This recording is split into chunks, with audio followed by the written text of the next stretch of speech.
We're Kseniya and Oleg, four-time U.S. national competitors whose goal is to make Team USA and represent the U.S. at international competitions.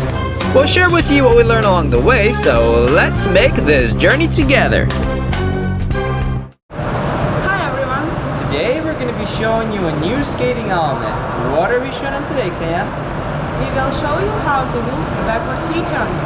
But first, we'd like to thank Maria for her support of our skating. Thank you. All right, let's go show them.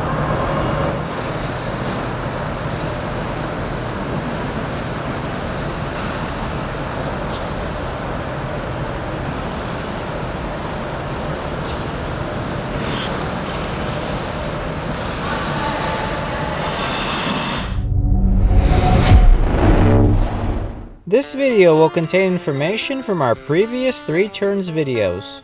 This pressure meter shows you where the maximum pressure is located. Skate the entry edge on an edge and through your heel.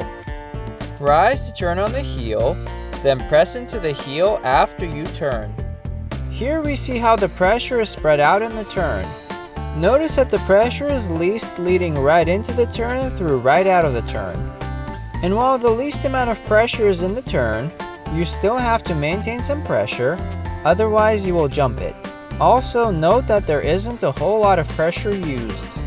While you do have to press, if you press too much, your turns will look heavy and labored.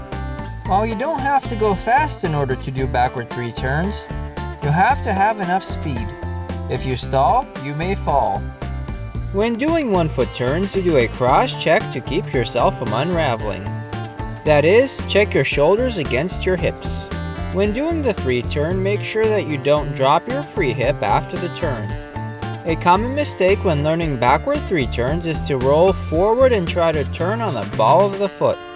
This leads to a big skid or scrape. Doing backward 3 turns can be very difficult if you aren't comfortable with skating through your heels. If you're struggling with getting your weight on the heel of the skate, or only feel comfortable going back to the middle of your skate but no farther, there are things you can do.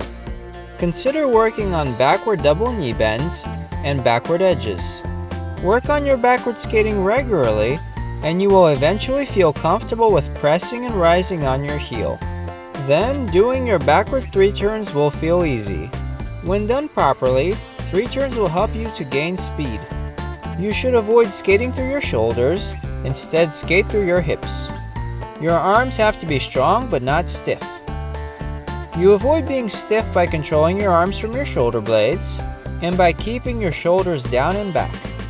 Your knee and ankle action should be smooth and continuous. A common mistake is to force the turn.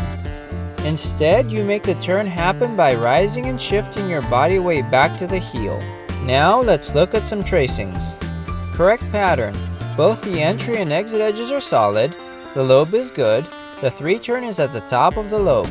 Here we see a flat entry 3 turn. If the skater skates the entry edge on a flat instead of an outside edge, this will happen. Here we see a flat entry and exit edge.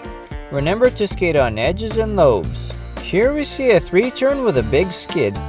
This happens when you try to turn on the front part of the skate instead of over your heel. Here we see a 3 turn that was jumped. This happens if the skater applies too much pressure into the press and rises too abruptly. Always remember to listen to the sounds your skates are making.